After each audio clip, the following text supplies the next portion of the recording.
Up next is the grinder sandwich. You guys might want to pause. Here are all the ingredients you need for your mixture.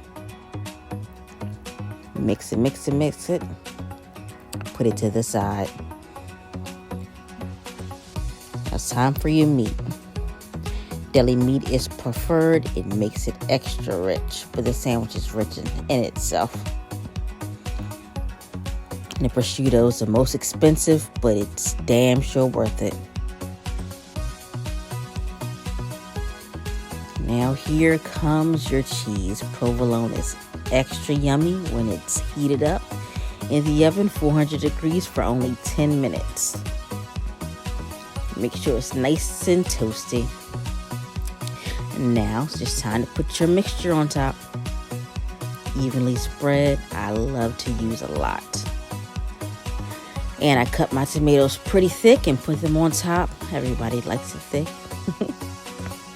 Close your sandwich and serve. The best damn sandwich ever.